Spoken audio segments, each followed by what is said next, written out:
Voilà, bonjour. Merci aux organisateurs de ce colloque pour l'invitation, à Monsieur Claude Auxerre et à Monsieur Christophe Dutoit. Merci à vous aussi pour la modération. Je vais vous parler d'un projet que nous avons mené il y a quelques années au Musée d'Art et d'Histoire de Neuchâtel, un projet intitulé Transition, la photographie dans le canton de Neuchâtel. Vu qu'on a procédé à la circulation d'ouvrages précédents, je vais en faire de même, en sachant qu'il s'agissait à la fois d'une exposition et d'une publication qui accompagnait l'exposition. La publication, voici. En 2017, on a donc verni une exposition au Musée d'Art et d'Histoire de Neuchâtel qui portait le titre Transition, la photographie dans le canton de Neuchâtel 1840-1970.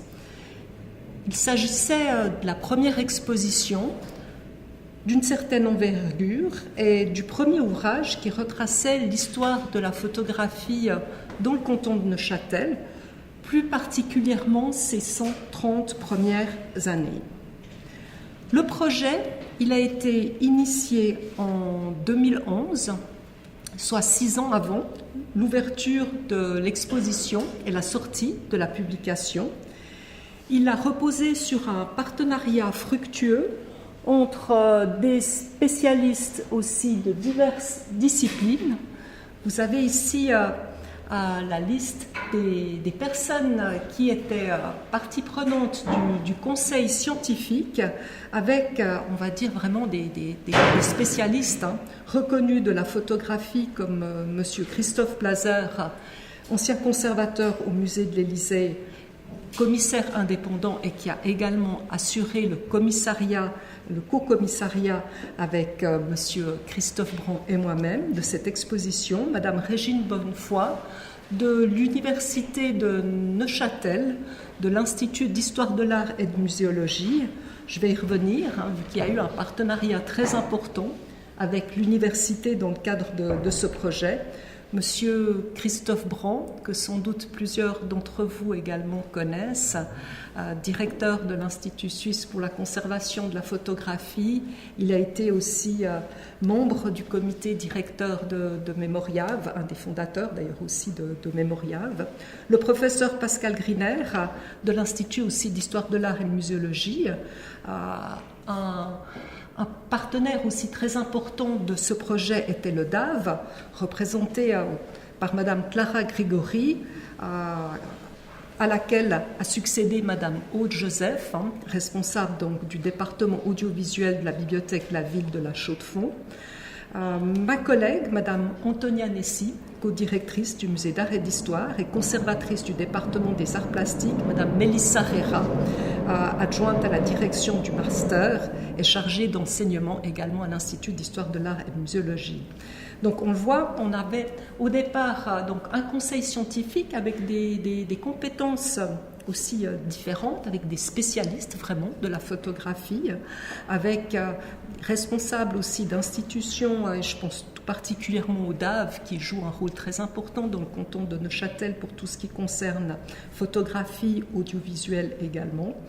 Et puis, nous avions, alors je l'ai mentionné, M. Christophe Blaser, M. Christophe Brand, qui connaît aussi très très bien les institutions en Suisse, mais tout particulièrement, il faut dire aussi dans le canton de Neuchâtel, donc d'avoir ces compétences, de pouvoir identifier assez rapidement les fonds d'intérêt pour mener un projet. Donc c'était vraiment très très précieux et il a œuvré de manière, on peut dire, aussi déterminante à la conception aussi du scénario d'exposition et puis à la sélection des photographies. Monsieur Blaser, je l'ai déjà mentionné, je pense que pour un projet d'envergure, il est vraiment, en tout cas pour nous, c'était une très très grande chance de pouvoir compter sur les compétences d'un spécialiste reconnu de la photographie. Alors, je viens maintenant à la collaboration avec l'Institut d'Histoire de l'Art et de Muséologie, dans la mesure où le point de départ, c'était donc de mettre en place un projet, on s'est dit une exposition, une publication. Alors le lieu avait été choisi, c'est le musée d'art et d'histoire. Les surfaces en termes d'exposition, ce sont 700 mètres carrés, donc ça, voilà, il y a de quoi nourrir un projet. Et nous avons donc noué un partenariat avec l'Institut d'histoire de l'art et de muséologie. Il est vrai que nous avons de manière régulière des projets muséaux. Nous avons d'ailleurs conclu une convention, comme d'autres musées dans le canton et même en Suisse, avec cet Institut d'histoire de l'art et de muséologie, dans la mesure où le projet comportait un défi important qui était celui justement du dépouillement de toute une série de fonds, des fonds qui avaient été au départ identifiés comme importants par le conseil scientifique. Voilà, alors ici, vous avez justement les fonds que nous avons jugés et les institutions qui les conservent, les institutions qui conservent ces fonds particulièrement importantes pour notre projet. Autrement dit, aussi bien des archives, des bibliothèques, que des musées, avec archives de l'État, archives de la ville, des archives également dans d'autres communes, et bien évidemment des institutions muséales, en sachant que justement on est en présence de fonds qui, alors pour certains peuvent être de quelques centaines ou de quelques milliers d'images, et pour d'autres d'une envergure beaucoup plus importante. En tout, ce sont près d'un demi-million d'images qui ont été dépouillées dans le cadre de projets muséaux qui ont été mis en place, qui impliquaient une trentaine d'étudiantes et d'étudiants, et ceci sur 2 années académiques, entre 2014 et 2016. Nous avons donc au départ, comme je l'ai mentionné, identifié ces fonds en ayant aussi, bien évidemment, grâce à la présence de personnes comme M. Christophe Brand d'emblée, ciblé des institutions qui nous semblaient incontournables ou des fonds particulièrement importants. Mais ensuite, il s'agissait vraiment de pouvoir sonder, dans bien des cas, dans la mesure où nous avions certes des institutions qui avaient des inventaires, mais pour d'autres, qui conservaient parfois des ensembles entiers sans même savoir exactement quel était le contenu des trésors qu'elles abritaient. Donc pour nous, il était important justement de pouvoir développer un projet, de pouvoir engager un dépouillement à très grande échelle dans le cadre justement de ces projets muséaux avec une trentaine, vous voyez, d'étudiantes et d'étudiants qui ont travaillé dans le cadre de ce projet en ayant un encadrement important du côté de l'Institut d'histoire de l'art et de muséologie, mais également du côté du conseil scientifique et des commissaires de l'exposition, avec en particulier un travail, on va dire, de dépouillement avec un protocole que nous avions établi avec l'Institut d'histoire de l'art et de muséologie, un protocole qui comprenait, comme vous voyez, c'est peut-être pas l'idéal au niveau de la lecture, ou bien est-ce que vous arrivez à lire? Non. Alors, qui comprenait des directives et des recommandations concernant le matériel à préparer pour une visite dans une institution de conservation, des recommandations parfois toutes simples, très terre à terre, vérifier que vos mains soient bien propres, déjà à l'époque.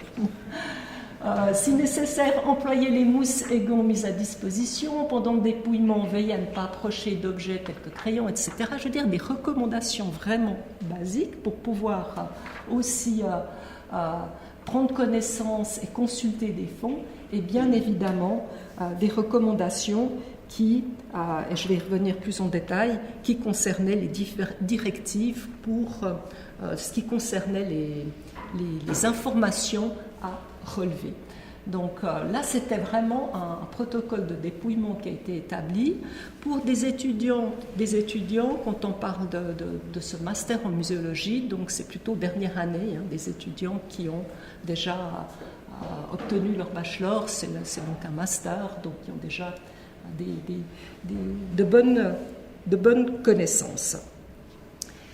Les premiers contacts avec les institutions qui ont été présentés, qui ont été listés tout à l'heure, ont été pris, ces premiers contacts, par les responsables du projet. Donc nous avions au préalable écrit à toutes les institutions pour les informer de ce projet, leur dire quelles étaient justement nos intentions, que nous souhaiterions avoir un aperçu dans un premier temps, un panorama des ensembles photographiques conservés dans le canton, et que nous souhaiterions également pouvoir, dans la mesure du possible, avoir des descriptifs, mais également pouvoir se rendre dans les institutions et, avec leur accord, consulter les fonds et également prendre des photographies, parce que ce sont bien évidemment c'est sur la base de photographies qu'on peut ensuite véritablement travailler, non pas sur la base simplement de listes ou de descriptifs. Donc là, je vais d'ailleurs vous présenter, j'espère que la résolution sera meilleure, la fiche descriptive qui a été remise justement au début de ce projet muséal, une fiche descriptive. Les étudiants étaient invités à la compléter avec... Est-ce que là vous arrivez à lire ou bien c'est de nouveau une résolution? Dites-moi. C'est bon? Vous arrivez à lire. Alors donc les étudiants étaient invités à remplir cette fiche, ceci par ensemble photographique. Point important, ils devaient bien évidemment mentionner sur cette fiche, alors non seulement le lieu, désignation du fond, mais toutes les informations utiles pour pouvoir également identifier le photographe, d'avoir aussi des informations sur le fond, le mode de classement. Est-ce qu'on était en présence d'un fond qui était classé, pas du tout classé? Est-ce qu'il y avait un inventaire ou pas? D'avoir un descriptif du contenu, justement, du fond, même si on s'est rendu compte très vite que ce qui était important, parce que pour ce qui concernait les descriptifs, il y avait parfois de grandes différences du traitement d'un étudiant, d'une étudiante à l'autre, qu'il était beaucoup plus important et intéressant pour nous d'avoir des images, autrement dit, qui prennent vraiment en série des images avec même un simple appareil photographique, un attel. Et lorsque j'évoquais tout à l'heure le chiffre de 500 000 images, donc ce sont 500 000 images qui ont été finalement prises dans le cadre de ces projets muséaux et qui ont été ensuite la base de notre travail.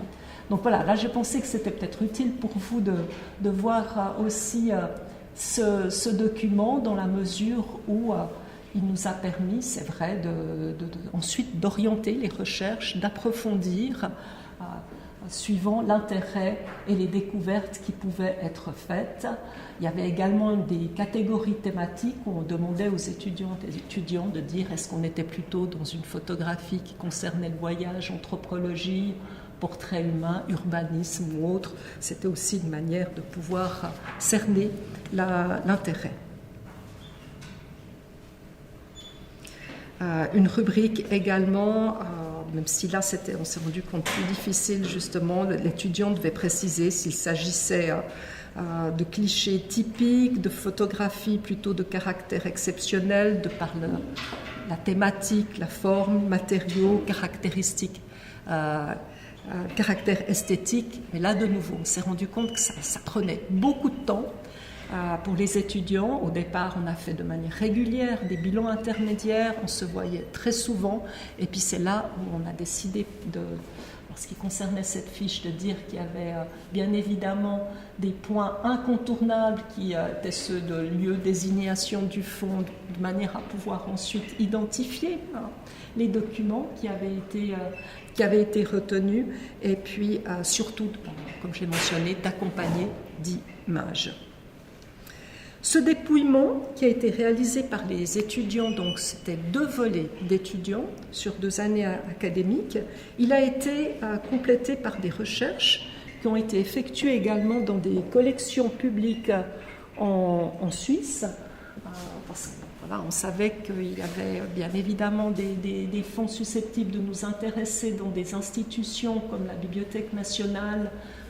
Il a été question de la Fondation suisse pour la photographie, musée de l'Élysée, musée national suisse. Et voilà, là on s'est rendu, moi je me suis aussi rendue par exemple au musée national suisse parce que c'était de ce point de vue-là aussi important qu'on puisse nous-mêmes nous rendre dans les institutions en ayant aussi bien évidemment au départ expliquer la démarche et puis effectuer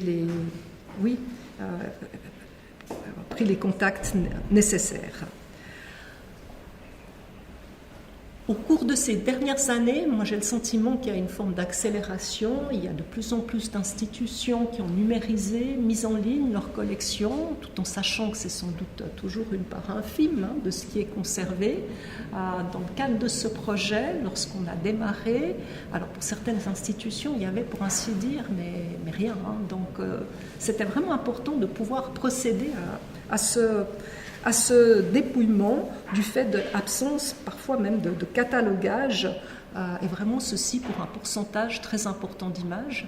J'ai envie de dire que les institutions ont aussi eu envie de jouer le jeu parce qu'elles ont compris que c'était finalement dans leur intérêt, que c'était une motivation de plus pour mener des inventaires, pour travailler sur leur collection. Et voilà, ça s'est déroulé sur 2 ans, donc ça leur a permis aussi à ces institutions de s'organiser. Une fois que tout ce travail a été réalisé, le conseil scientifique a passé des journées, mais vraiment des journées entières, c'était le plus beau moment, en présence aussi, c'était important, des étudiants, parce qu'ils avaient fait tout le travail, c'est aussi une manière de les motiver. On s'est retrouvés dans une belle demeure, la Fondation Maison Borel, à proximité du lac Auvergnat, etc., dans un lieu où, voilà, on passait des journées entières à visionner ces milliers d'images, en ayant bien évidemment, alors parfois des traitements très très très rapides. Je dois dire que c'est là on voit qu'il y a aussi des personnes, des spécialistes de la photographie. M. Christophe Blazer, il arrivait, mais d'emblée à cerner les images qui avaient une force, un intérêt en les visionnant, je ne sais pas, en 1 minute, 100, c'était assez impressionnant. Chacun avait son rythme, mais là on a fait cet exercice de manière collective, c'était aussi une manière pour les étudiants d'apprendre à traiter des fonds importants.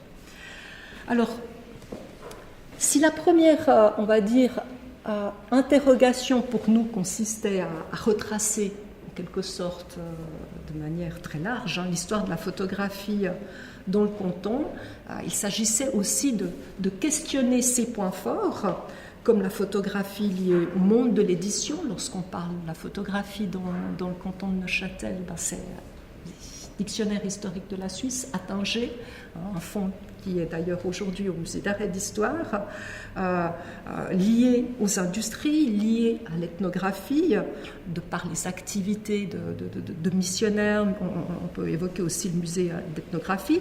Là, je voulais vous dire 2 mots par rapport au cadrage chronologique.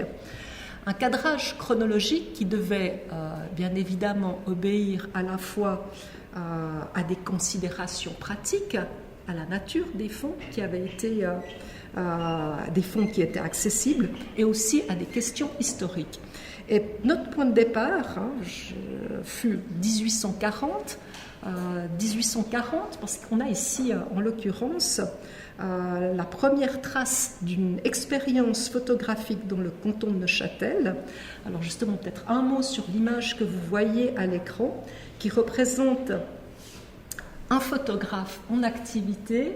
C'est une lithographie d'après daguerréotype, datée, cette lithographie de 1840, place du Petit Quartier, on est à la Chaux-de-Fonds.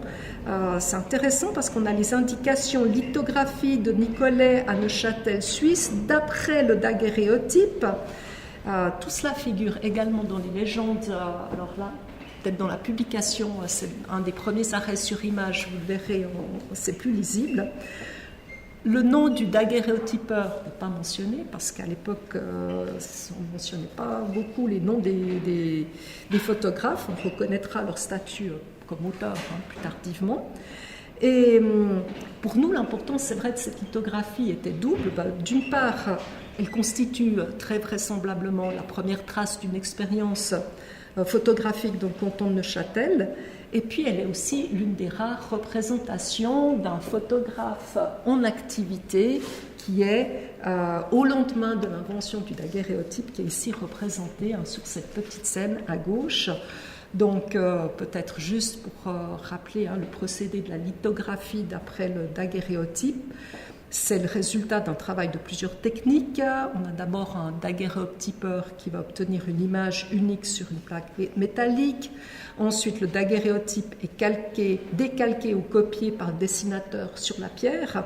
Et puis ensuite, cette pierre passe dans l'atelier du lithographe qui imprime le dessin en plusieurs exemplaires. Et on a l'album neuchâtelois, on retrouve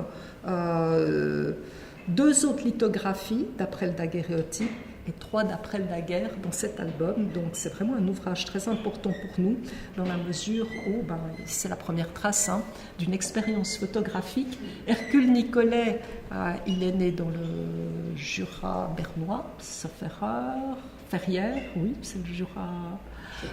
Et puis il a été actif dans les années 1830 à Paris, de formation pharmacien. Non, c'est sans doute pas un hasard non plus. Et puis là, il voit qu'il y a un nouveau procédé et puis il essaye aussi de percer. Voilà, pour ce qui concerne justement notre photographe. Alors maintenant, pour revenir au cadrage, on va dire chronologique de notre projet, donc on a décidé d'embrasser une période relativement longue, 1840 1970, 1840, la réponse, vous l'avez avec cette lithographie, et puis 1970, c'est un peu... alors ça, c'était vrai, c'était une décision du conseil scientifique. Monsieur Christophe Blazer nous avait dit aussi, c'est un peu la décennie qui se situe, qui va marquer ensuite un tournant dans le domaine de la photographie, qui développe, après la naissance de l'art contemporain, d'autres approches, d'autres sujets. Donc voilà, on a arrêté une date. Alors, je dirais pas, c'était pas arbitraire, on s'en fout, mais on se rendait compte que si on avait décidé d'aller jusque dans les années 2000, voilà, ça aurait été juste très, très, très compliqué, très difficile à mener comme projet. Au niveau de la problématique du questionnement, alors cette exposition et la publication qui l'accompagne questionnaient les points forts de la photographie dans le canton, comme la place, la photographie liée au monde, je l'ai évoqué, de l'édition, de l'industrie, des industries. Suchard, on a un fonds photographique aussi qui est très important, la photographie ethnographique. Et puis en même temps, l'exposition interrogeait, parce qu'il a fallu aussi un fil rouge, les rapports que la photographie a entretenus avec les arts visuels traditionnels, en sachant que la photographie, elle s'est aussi longtemps coulée dans le moule des arts. Premiers photographes, ce sont aussi souvent des acteurs qui ont été peintres, enfin il y a des liens. Et puis il nous a semblé intéressant de montrer justement ensuite comment la photographie a conquis son autonomie, développé un propre langage visuel et artistique. Donc là, c'était aussi un questionnement qui accompagnait, on va dire,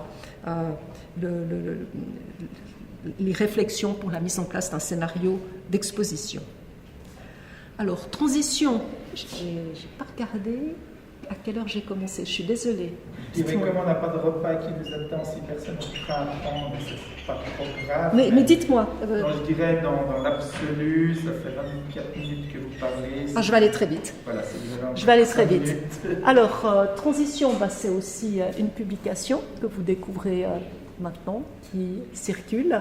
Une publication avec de près de 300 pages, avec un certain nombre là ça va être compliqué, vous avez la table des matières, d'articles arrêt sur image, des articles thématiques. Alors on a eu la chance de pouvoir bénéficier aussi de plumes prestigieuses. Michel Poivert a signé aussi un article, Nathalie Herschdorfer,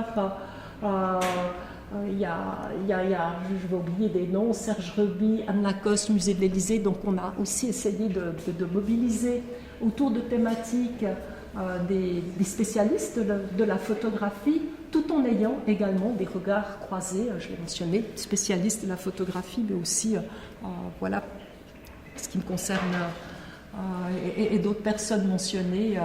On est plutôt dans une approche, on va dire, d'histoire culturelle très large, de par aussi nos activités qui sont celles liées à musée, exposition. Un des points peut-être aussi à relever de cette publication, c'est qu'on a évoqué l'importance de savoir qui sont les acteurs, hein. Donc, on a établi un répertoire de quelques 380 photographes actifs dans le canton de Neuchâtel 1840 à 1970. Et pour ce faire, on a bénéficié, alors c'est vrai, la feuille d'avis de Neuchâtel est entièrement numérisée. Donc, il s'agissait simplement de rechercher, là on a mandaté quelqu'un, de rechercher toutes les mentions de photographes dans les annonces, ce qui nous a permis d'identifier des noms de photographes et ensuite de procéder à des recherches. Donc vous avez chaque fois la notice avec également les références. Et puis pour ce qui concernait le champ de l'enquête des notices, il y avait bien évidemment toute une série de critères qui ont été retenus, photographes professionnels, mais aussi les photographes amateurs et puis les photographes présentés dans l'exposition. Donc là, ça c'était, je pense, un des points aussi intéressants du projet, qui est le fruit d'un travail collectif, hein, pour ce qui concerne. Nous avons également eu des échanges. C'est juste, vous étiez venus. J'ai compté les vidéos, ce sont plus de 400. Pardon ? Plus de 400. Plus de 400, vous voyez. Bon, voilà, c'est comme ça. Merci. Donc c'était un gros travail. Et puis on en a profité pour inviter également les institutions à nous communiquer toutes les informations qu'elles avaient en ce qui concerne les fonds qu'elles conservaient. Alors là, vous avez uniquement pour ce qui concerne, je suis désolée, les archives de l'État de Neuchâtel. Donc, ça donnait un mouvement, une belle impulsion. Et puis chacun, je pense, a voulu, d'autant plus en sachant qu'ensuite il y avait ce descriptif qui sans doute est bien dépassé aujourd'hui parce que voilà, les collections s'enrichissent. Et on est en présence, bien évidemment, ici, d'un ouvrage qui, voilà, il date déjà un peu. Alors, je voudrais, pour terminer, mais je crois qu'il s'arrête aussi, il a compris que c'était... que je ne pouvais plus aller. Je voulais vous montrer. Non, je crois que c'est arrêté.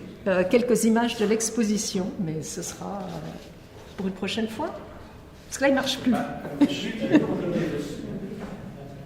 J'ai fait une mauvaise... Ah, il y a quelque chose qui s'est mis, pardon. Alors, je vais refermer. Oui, mais ça n'avançait plus. Bon, alors je vais cliquer sur l'image, comme ça. Non, Voilà. Ah, voilà. Alors là, vous avez... je vais aller très rapidement. Hein. On a une section, ne serait-ce que pour des raisons de conservation avec les plus anciennes photographies, on a fait véritablement des découvertes.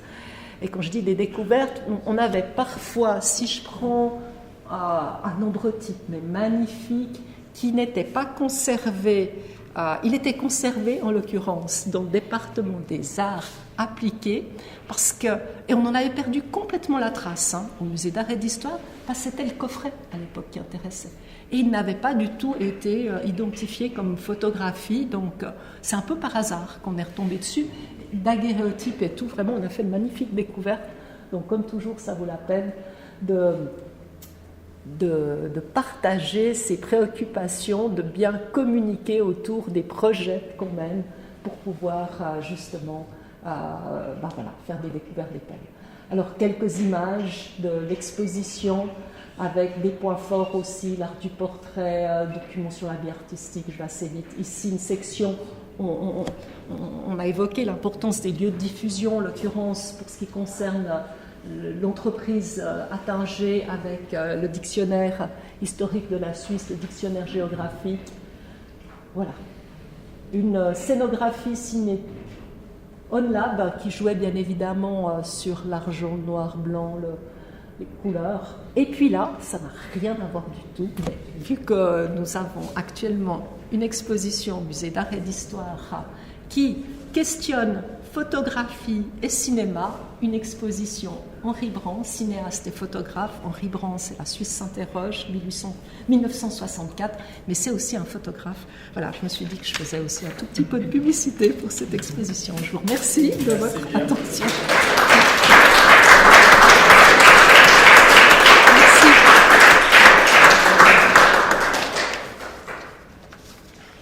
Des questions à l'Assemblée? Moi, j'aurais une première question. Cet énorme chantier, somme toute, on voit qu'à peu près dans toute la Suisse, ces chantiers arrivent tardivement par rapport à d'autres pays qui ont initié des recherches comme la France il y a déjà 50 ans. Ça ne veut pas dire qu'elles étaient à ce niveau-là de recherche, mais un intérêt pour certains fonds.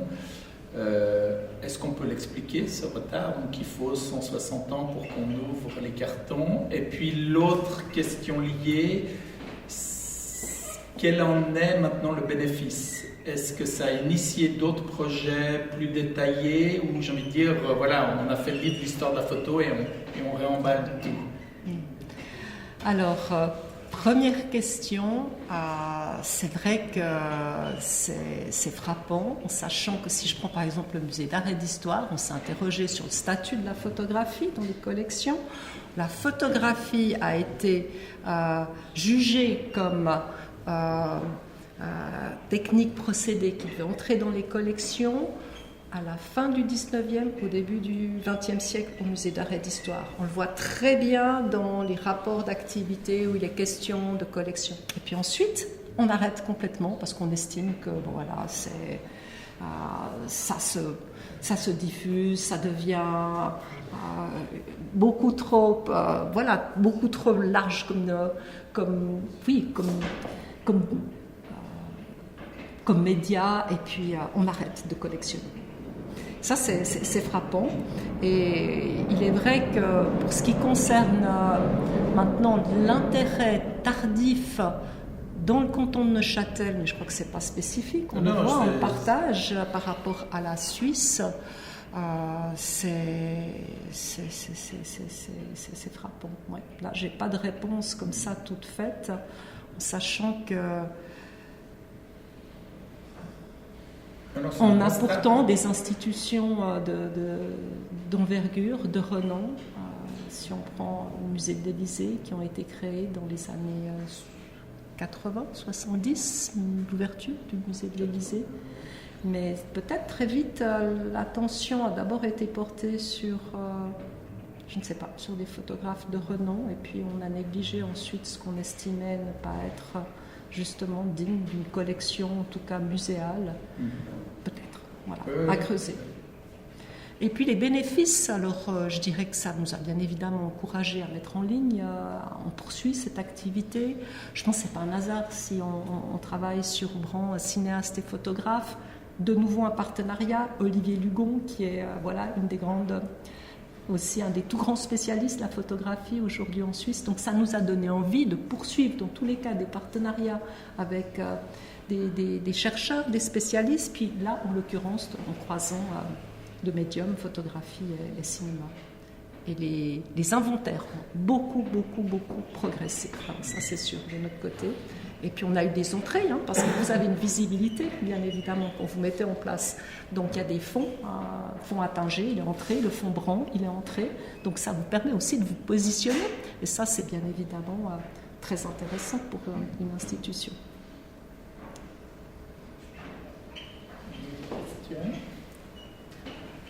Merci pour cette présentation qui nous a montré les différentes étapes de la publication de l'exposition. On a vu, vous avez surtout finalement sollicité les fonds des institutions, peu apparemment de collections privées. est-ce qu'à un moment donné, parce qu'on s'est posé la question avec le comité de pilotage, est-ce que vous êtes posé aussi la question de faire un appel vers des fonds privés à travers certaines de ces institutions, faire des événements dans la phase initiale pour sonder un peu ce qu'il y avait chez les particuliers? Est-ce que dès le départ vous avez dit on se concentre là-dessus, on met de côté ça, et puis peut-être on va utiliser, j'imagine, l'exposition, la publication, ça a certainement dû générer aussi des réactions chez les particuliers. Oui. Alors c'est vrai, quand on a listé toutes les institutions, qu'on a commencé à prendre les premiers contacts, on a mesuré l'ampleur de la tâche et puis on s'est dit bon, on va se limiter en quelque sorte aux institutions, en n'excluant pas, je l'ai mentionné, il y a la collection des 100 livres. Après, c'est aussi comme toujours, les expositions, publications, les projets, ce sont des rencontres, des contacts qu'on a, puis on savait que là, il y avait juste un fonds extraordinaire et puis qu'ils étaient tout à fait d'accord aussi de nous mettre à disposition des images. Mais c'est, voilà, tout dépend aussi du temps, des moyens dont on dispose. Et c'est clair qu'on a eu ensuite beaucoup de contacts de particuliers qui nous ont fait part de leur passion, de leurs ensembles. Donc c'est de ce point de vue, c'est un point de départ et non pas un point d'arrivée finalement, un projet comme celui-ci aussi. Je pense qu'il y a aussi des entreprises à contacter parce que je me souviens par exemple quand j'ai discuté une fois avec Chocolat Villard, tout le monde dit qu'en quelle année ils avaient eu la visite du roi des Belges, etc. Moi, je suis sûr que ça a été photographié et qu'il y a des traces quelque part, mais je n'ai pas eu le temps de creuser. Mais ça doit exister. Je me souviens quand à Pérol, je passais devant les pompes funèbres munies de Burite, ils avaient dans la vitrine des photos magnifiques de leurs grands enterrements. Je pense qu'ils n'ont pas seulement Jossifert et des évêques, mais ils ont d'autres trucs aussi, avec les différents modèles de corbillard, avec les gens au bord de la route, avec les motards qui font des haies d'honneur, etc.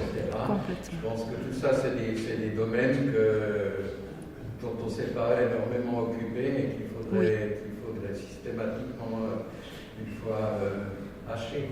Vous avez parfaitement raison. Et pour ce qui concerne le canton de Neuchâtel, on savait que c'était dans le domaine de l'horlogerie, les grandes entreprises horlogères, mais cela dit, c'est très difficile d'accéder.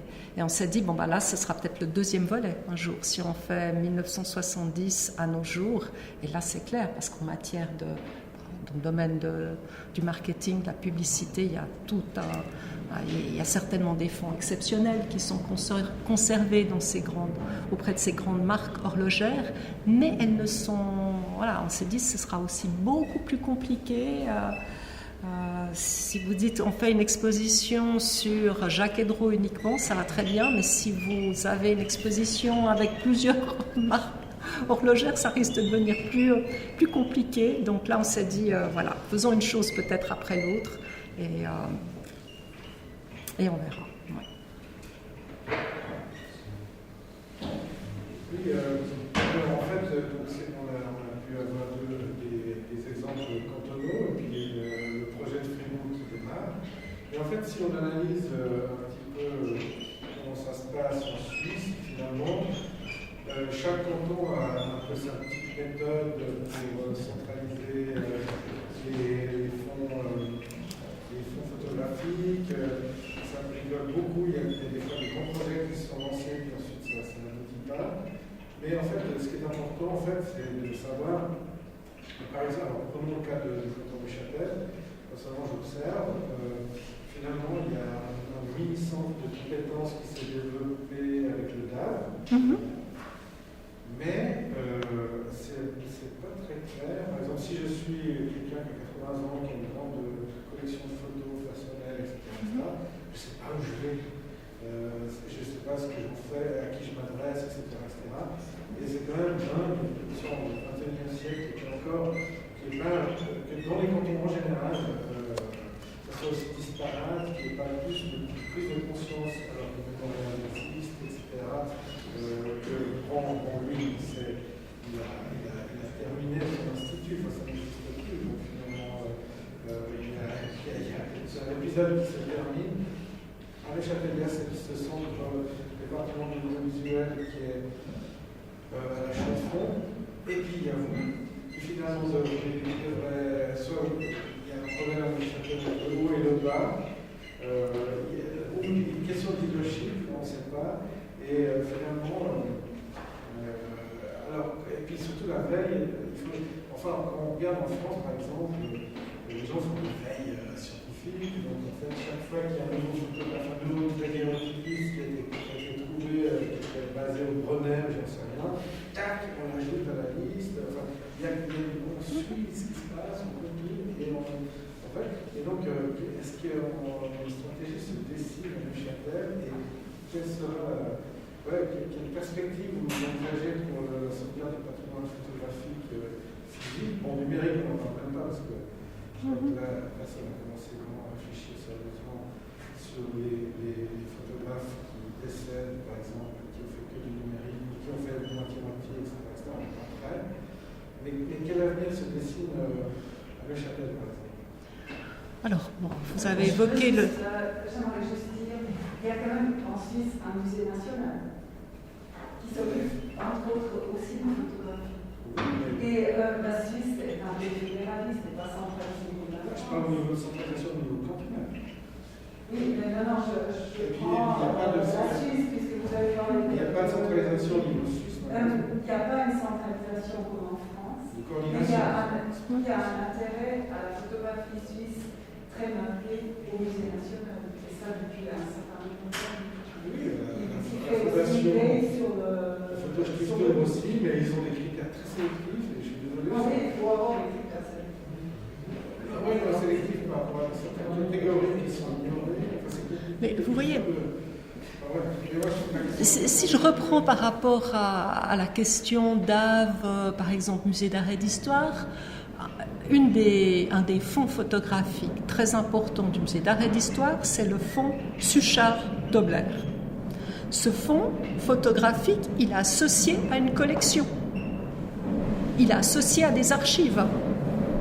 Et franchement, pour nous, et je pense pour le public, pour le travail, c'est beaucoup plus intéressant d'avoir tout cela réuni, parce que c'est là où on arrive aussi à croiser les regards, les collections, pour développer une réflexion. Et là, il est au musée d'art et d'histoire, parce que Suchard, Serrières, etc. Donc, parfois, ça fait sens aussi d'avoir une collection dans une institution, surtout quand on regarde justement d'une manière plus large les fonds. Vous avez ensuite des décisions qui sont celles vraiment aussi de donateurs, de collectionneurs qui sont attachés à une institution. Alors, on pourrait leur dire, écoutez, c'est pas chez nous, hein, il faut aller... on refuse d'ailleurs, je dirais maintenant même plus souvent des collections parce que comme toutes les institutions ont des problèmes de place, de dépôt, etc. Là, si je prends le fonds Brand, voilà, il y a la partie film qui est la Cinémathèque suisse, parce que là c'est clair qu'on n'a pas les compétences, mais un fonds photographique comme celui d'Henri Brand, c'est clair qu'on va le prendre tout de suite parce que ça fait sens, il a été aussi actif à Neuchâtel, il y a des liens, etc.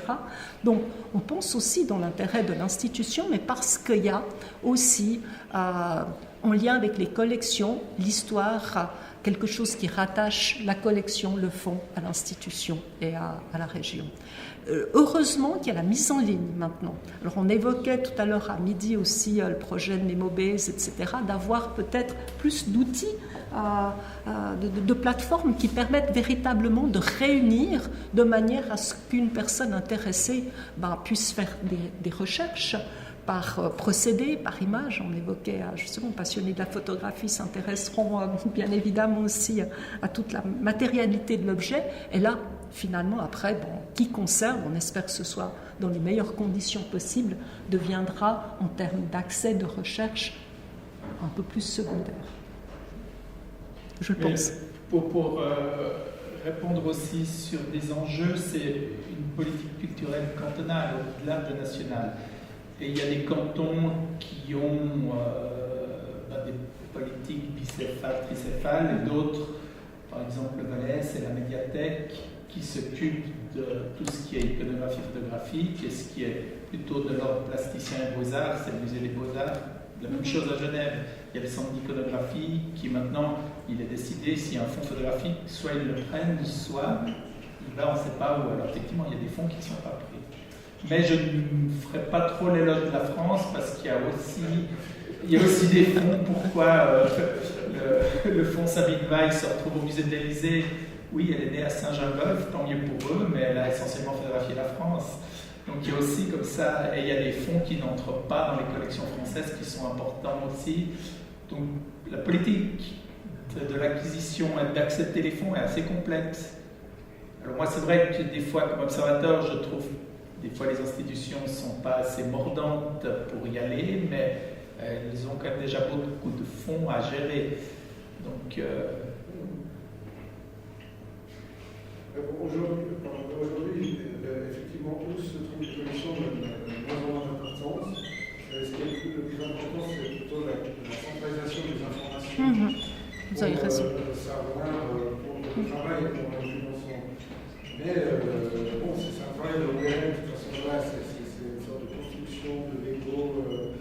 Mais le problème, moi, dans mon inspiration, je rêverais qu'il y ait un peu plus de communication, mais c'est en train d'arriver, l'échange, ça se passe. Mais il y a le projet de Marc Gauchot qui va aussi dans ce sens-là, de transmettre de l'information sur où se trouvent les auteurs et les fonds.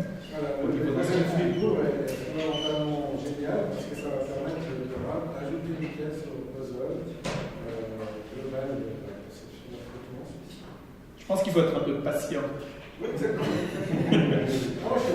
Non, mais c'est parce que moi je vois partout des initiatives qui vont dans ce sens-là. Mais il n'y a que des projets comme ça, il faut faire vraiment des projets importants comme ça pour avancer. Mais après, bon, il y a la suite. Dernière question. Oui, j'aurais bien aimé avoir l'avis de madame parce que on peut se dire aujourd'hui que puisque tout est plus ou moins digitalisé, qu'on peut savoir un peu où est quoi, etc. Mais prenez un fond, par exemple, d'un photographe qui, pour moitié de sa vie ou de sa quantité de négatifs, aurait photographié des sujets généraux ou des portraits ou je ne sais pas quoi. L'autre moitié, ce serait des photos de danse. S'il met tout ça dans la théorie que vous voyez de défendre, que c'était avantageux d'avoir un peu tout au même endroit, enfin des grands fonds réunis, on pourrait se dire que si on le mettait dans une bibliothèque nationale, la partie danse, elle dormirait probablement d'un sommeil de belle au bois dormant, alors que si cette partie-là, on la mettait dans un truc comme la Fondation de la danse à Lausanne ou la Théâtre Stiftung à Berne, où les gens intéressés par le sujet s'adressent naturellement s'ils cherchent des illustrations, à ce moment-là, il serait beaucoup plus utilisé là-bas et plus utile qu'à somnoler dans des bas-fonds quelconques. Qu'est-ce que vous pensez? Est-ce que vous seriez plutôt pour garder le truc ensemble en disant c'est bien que ce soit tout au même endroit, ou bien est-ce que vous seriez pour déchirer le gâteau et le placer dans des endroits différents? Je crois que chaque cas est différent, et puis c'est vrai que vous pouvez avoir des institutions qui tout d'un coup développent des projets, une politique qui sont très dynamiques, et puis c'est peut-être un argument à ce moment-là pour se dire là il y a quelque chose qui se passe, parce que c'est vrai qu'une des questions qu'on nous pose c'est qu'est-ce que vous allez en faire, comment vous allez valoriser, et je pense que c'est un argument aussi important pour une personne, une manière de pouvoir trancher, parce que l'exemple que vous donnez, on peut aussi s'imaginer que la partie photographique qui concerne la danse va se retrouver aussi tout au bas de l'échelle des priorités, parce que cette institution aura des fonds bien plus prestigieux, parce qu'il y a un conservateur, une conservatrice qui a développé une toute autre ligne en matière d'exposition. Donc on voit qu'il y a des paramètres qui sont très différents, qui peuvent influencer, déterminer un choix. C'est difficile de donner, je trouve, une réponse, parce que ça dépend vraiment aussi du paysage muséal et de l'intérêt du fonds. Désolée. Moi, je pourrais juste donner très rapidement l'exemple genevois du fonds Boissonnat, qui est le plus gros, à ma connaissance, à charge, un fonds patrimonial par une collectivité à 2 400 000 francs. Le Bougrec qui avait été acheté par l'Europe, qu'il a offert à la Grèce il y a 20 ans. Alors les Genevois ont pleuré, en même temps ça faisait 35 ans que le fonds était en vente, que les Genevois hésitaient, qu'une fois il a manqué de brûler dans le grenier, etc. Le bilan aujourd'hui, il y a effectivement 2 fonds, avec aussi les fonds papier, c'est-à-dire toute la correspondance qui est très riche, qui se trouve à 2 endroits. Mais les Grecs, ils ont déjà fait plus de projets que les Genevois sur ce fonds. Donc, si on fait le bilan de la mise en valeur, je dirais que c'est plutôt une réussite. Ça a même incité les Genevois à réagir un peu, parce qu'ils se disent, voilà, un pays qui a plus beaucoup de moyens pour la culture arrive quand même à faire des expos, des livres et mettre en valeur ce patrimoine. Mais c'est de cas en cas. Il y a des fonds où on peut se dire, oui, qu'ils aient le Bougrec, c'est plutôt bien, somme toute, c'est pas très grave. Puis après, il y a le dogme de dire, on casse pas un fonds, mais... Christophe? Une dernière remarque par rapport à ce qui a été dit sur le placement du fonds, etc.